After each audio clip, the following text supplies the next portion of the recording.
Қайырлы күн баршаларыңызға. Бүгін сіздермен осындай өте жұмсақ, өте дәмді болып пісетін медовый торттың рецептімен бөлісетін боламын. Менің каналымнан алыстамай, видеоның соңына дейін қараңыздар.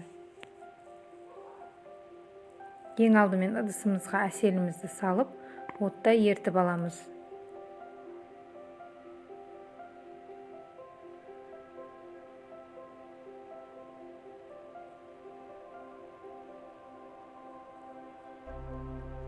Үстінен 1 шай қасық пищевый содамызды саламыз. Осылай қоңырқай түске енгенше қозғап тұрамыз. Енді бұда сары майымызды, шекерімізді салып ертеміз.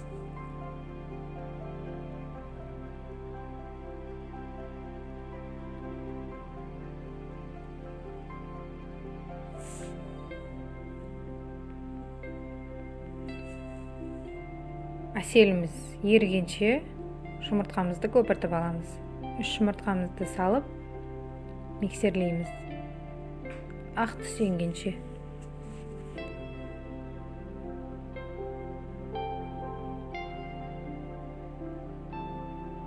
Міне көпіріп аппақ түске енді дайын болған массамызды үстінен құйып шығамыз.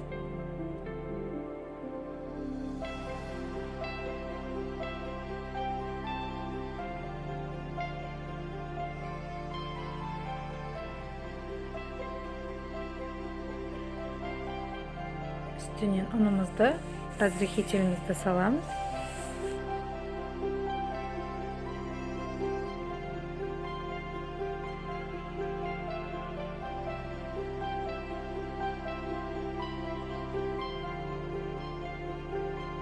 Тестамыз дайын.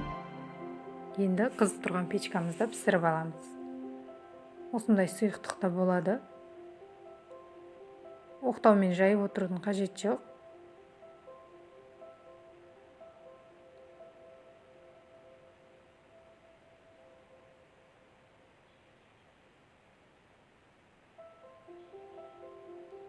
Енді кремін дайындап аламыз.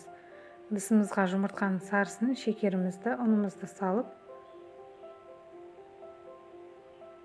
араластырып аламыз. Негізі сүттің үстіне дайындасаңыздар да болады. Мен осылай дайындадым.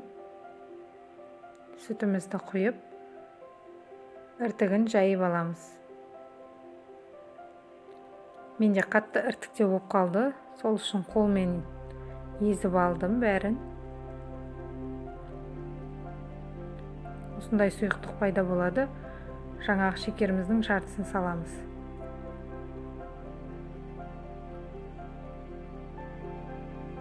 Енді отта қоюланғанша осылай қозғап тұрамыз. Міндетті түрде қозғап тұрыңыздар, асты жабысып қалады. Міне дайын болды. Енді суытып аламыз. Бетін пленкамен жауып қоямыз. Осылай. Енді сливочный масломызды және қалған шекерімізді салып миксерлеп аламыз.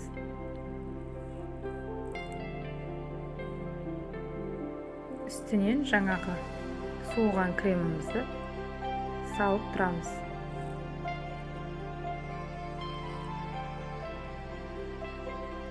Қождарымыз дайын, шет-шетін кесіп, тегістеп аламыз.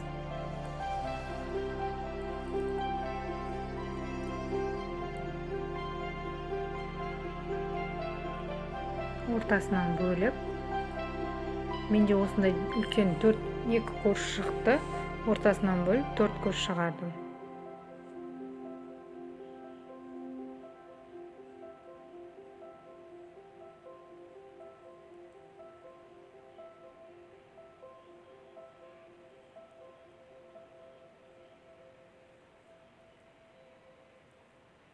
Енді жаңағы шетіндегі үгітінділерді блендермен немесе мясорубкамен езіп алып осылай сеуіп шығамыз.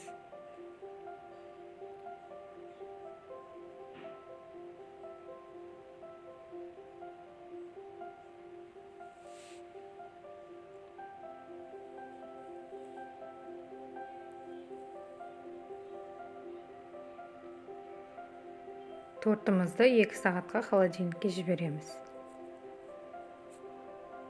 Ал тортымызды кесіп көрейік. Қараңыздар, қандай жұмсақ кесіліп жатыр.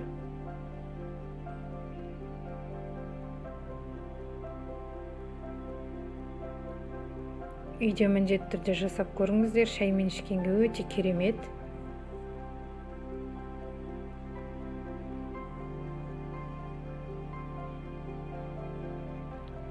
Осындай жұмсақ болып шығады. Видеоның соңына дейін қарағандарыңызға рахмет. Менің каналыма жазылып, лайк басуды ұмытпаңыздар. Сіздермен болған Айгерім.